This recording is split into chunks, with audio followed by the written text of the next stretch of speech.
मैले यस भिडियोमा तपाईहरुलाई मेसेन्जरका केही महत्त्वपूर्ण कुराहरू म तपाईहरुलाई सिकाउन गइरहेको छु।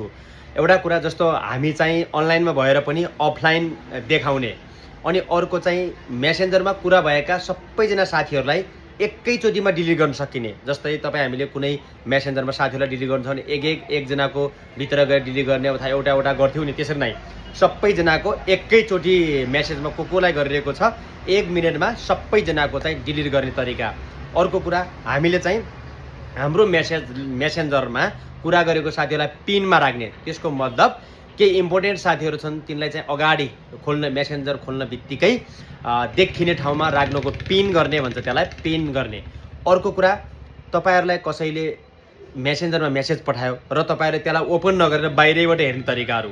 जस्तो हामीले ओपन गरिसकेपछि सिन गरेको अथवा उहाँले चाहिँ हाम्रो मेसेज हेरिसक्नुभयो भन्ने थाहा हुन्छ है सिन खोलेपछि। तर म तपाईलाई यस्तो तरिका सिकाउँदै छु कि हामीले उसको मेसेज हेरे पनि सिन गरेको देखाउँदैन, ताकि हामीले चाहिँ हेरेको उसलाई थाहा नहुने। यावती कुराहरू मेसेन्जर र अर्को कुरा मेसेन्जरबाट एआई प्रयोग गरेर तपाईहरुले आजको दिनचर्या कुन ठाउँ जाँदै हुनुहुन्छ है, तपाईलाई स्वास्थ्यमा केही समस्या छ कि केही स्वास्थ्यमा समस्या भए के गर्नुपर्छ, जस्तै उपचारका कुराहरू, टाउको दुख्यो के गर्दा ठिक होला, अथवा कुनै खुट्टा दुख्यो, यस्तो घाउ छ है, यहाँबाट करिब अर्को जिल्ला जानु त्यो जिल्लाको फेमस ठाउँहरू, घुम्ने ठाउँहरू सबै यावत मेसेन्जरमै गएर सबै कुराहरू सोध्न सकिने एआई फिचर लगायतमा सबै कुराहरू तपाईलाई देखाउन गइरहेको छु। हजुरहरूलाई यो भिडियो एकदमै महत्त्वपूर्ण छ। हो, हामीले फेसबुक मेसेन्जर चलाउँछौँ तर केही कुरा चाहिँ थाहा नहुन सक्छ। यदि यो कुरा थाहा भएको छ भने थाहा भइहाल्यो, ठिक छ।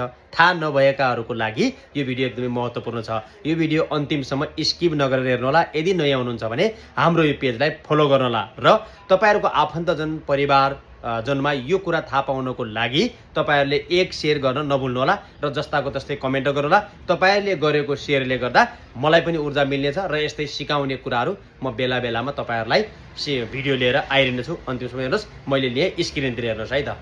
फेरि तपाईहरुले स्क्रिनतिर ल्याए। स्क्रिनतिरमा गइसकेपछि मैले उदाहरणलाई फेसबुक खोलेँ। फेसबुकमा हामीले देख्न सक्छौँ यहाँनिर हाम्रो चाहिँ मेसेज माथि मेसेन्जरको चिन्ह देखाएको छ, +9 लेखेको, यसमा क्लिक गर्नुहोस् अथवा तपाईहरु डाइरेक्टै मेसेन्जरमा जान सक्नुहुनेछ है। यहाँ गइसकेपछि यहाँ विभिन्न किसिमका मेसेज छन्। मैले कुनै सिन गरेको छु, कुनै हेरेको छैन। यसमा सबैभन्दा पहिले म तपाईहरुलाई हामी अनलाइन हुँदा पनि अफलाइन हुने तरिका सिकाइदिन्छु। तपाईहरुको मोबाइलको 3 डट तल हेर्नुहोस् त मेनु लेखिएको छ। मेनुमा यसरी क्लिक गर्नुभयो भने यहाँ माथि सेटिङ लेखिएको छ, हेर्नुहोस् त यो जना खटेको जस्ट मुनि यो सेटिङमा यसरी क्लिक गर्नुहोस्। सेटिङमा क्लिक गरिसकेपछि एक्टिभ स्ट्याटस लेखिएको छ सुरुमा, यसमा चाहिँ मेरो अन छ है। तपाईहरुले यसमा अफ गर्नुभयो भने हजुरहरु अनलाइनमा भए पनि अफलाइन नै देखाउँछ। त्यसैले यसलाई चाहिँ अफ गर्नुभयो भने अफलाइन देखाउँछ। यो मेरो अन छ, मैले अनलाइन नै देखाएको छु। तपाईहरुले गर्न सक्नुहुनेछ। एउटा फिचर मैले तपाईहरुलाई एउटा फिचर देखाएँ। अर्को फिचर तपाईहरुले यी मेसेजहरू जस्तो यति धेरै जनाले गर्नुभएको छ, यी मेसेजहरूलाई एकमुष्ट डिलिट गर्नको लागि यहाँ हेर्नुहोस् त, यहाँ अल अनि त्यसपछि ग्रुप्स लेखेर छेउमा हेर्नुहोस् त यहाँनिर 3वटा थप्ला गरेको, यसमा यसरी क्लिक गर्नुभयो भने सेलेक्ट च्याट भन्ने आउँछ। यो सेलेक्ट च्याटमा यसरी क्लिक गर्नुभयो भने तपाईहरुले कतिजना साथीहरूलाई एकैचोटि डिलिट गर्न चाहनुहुन्छ हेर्नुहोस् त। फर इक्जाम्पल मैले यसो क्लिक गरेर मजाले तपाईले चाहिँ डिलिट गर्न सक्नु। तल डिलिट लेखिएको छ है, त्यो डिलिटमा क्लिक गर्नुभयो भने सबै डिलिट हुन्छ है त। त्यही भएर मैले चाहिँ डिलिट गर्न चाहेन। ओके। र अर्को फिचर मैले तपाईहरुलाई पिनमा राख्ने। पिनको मतलब तपाईहरुले कुनै बेला जस्तो आफूले फेभरेट व्यक्ति, जस्तै फर उदाहरणको लागि मैले यहाँ देखिने थुप्रै साथीहरू हुनुहुन्छ, यहाँहरू कसैलाई पनि मैले पिन गर्न खोजेँ भने मानौँ मैले यहाँ यसरी गरेँ, हेर्नुहोस् त पिन देख्नुभयो बिचमा त्यो पिन लेखिएको बटन क्लिक गर्नुभयो भने सबैभन्दा माथि आउँछ। अलि तलको गर्छु म तपाईहरुलाई। यो दिपा खड्का मगरलाई मैले यसरी पिन गरेँ भने यो सबभन्दा माथि गएर बस्छ, हेर्नुहोस् त दिपा खड्का मगर भन्ने पिनमा बस्यो। यो किनभने मैले उनको भिडियो मानौ कुनै पनि मेसेज हेर्नको लागि सुरुमा उहाँको राख्यौँ भने जतिजनासँग साथीसँग कुरा भए पनि त्यो सुरुमा नै रहन्छ। त्यसैले हामीलाई यो इम्पोर्टेन्ट मान्छेहरूलाई चाहिँ सजिलै यहाँबाट कुराकानी गर्न सक्छौँ है त। अर्को कुरा मैले तपाईहरुलाई सिकाउनको लागि यहाँ माथि हेर्नुहोस् त ask Meta AI or search लेखिएको छ, माथि देख्नुभयो नि।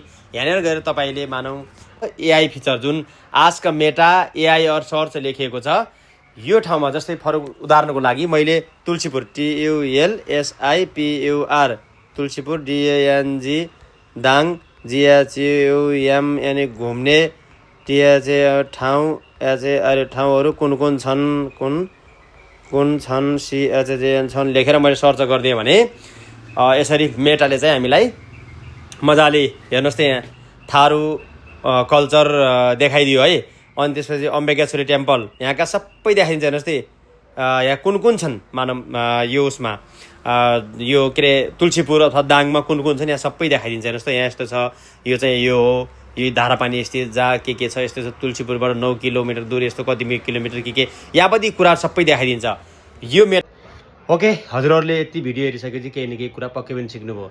तपाईँहरूले के सिक्नुभयो भन्दा मेसेन्जरमा आफू अनलाइन भए पनि अफलाइन देखाउने तरिका। अर्को कुरा, कुनै पनि फेभरेट व्यक्तिलाई रिसर्च गर्नु नपर्ने, आफूले पिन राख्ने हो भने मेसेन्जर खोल्न बित्तिकै आफ्नो चाहिँ जुन आफूले फेभरेट व्यक्तिलाई चाहिँ कुराकानी गर्न सकिने। अर्को कुरा, तपाईँहरूले चाहिँ एआईबाट जुनसुकै कुराहरू पनि तपाईँहरूले च्याट गरेर फेसबुक के अरे मेसेन्जर एआईबाट केही कुरा नयाँ कुरा रिसर्च गर्नको लागि त्यो कुरा पनि थाहा पाउनुभयो भने सबै डिलिट गर्नको लागि सबैजना साथीहरूको एक डिलिट गर्नुभन्दा अल गरेर डिलिट गर्नको लागि तपाईँले यो कुराहरू सिक्नुभयो। कसले सिक्नुभएको छ, सिकेकोहरूको लागि खासै यो भिडियो महत्त्वपूर्ण भएन। जसले सिक्नुभएको छैन भने उहाँहरूको लागि यो भिडियो एकदमै महत्त्वपूर्ण हो। मेरो उद्देश्य भनेको मैले जानेको कुराहरू तपाईँहरूलाई सेयर गर्नु, सिकाउनु र ज्ञान बाँड्नु नै ज्ञान बढ्नु हो। त्यसैले हजुरहरूले सिकेर मात्र हुँदैन, तपाईँहरूको परिवार आफन्तजन नसिकेको साथीहरू हुन सक्नुहुन्छ। तपाईँको साथीहरू कसै नजानेको भए तपाईँहरूले सेयर गर्नुभयो भने उहाँहरूले पनि सिक्न सक्नुहुन्छ। त्यसैले ज्ञान बाँड्नु नै ज्ञान बढ्नु हो। तपाईँहरूले पनि यो भिडियोलाई धेरैभन्दा धेरै सेयर गर्नुहोला, जस्ताको तस्तै कमेन्ट गर्नुहोला, लाइक गर्नु नबिर्सिनुहोला। अहिलेलाई छुट्यौँ। जहाँ हुनुहुन्छ स्वस्थ मस्त व्यस्त रहनुहोला। सबैको जय होस्, जय देश, जय नेपाल।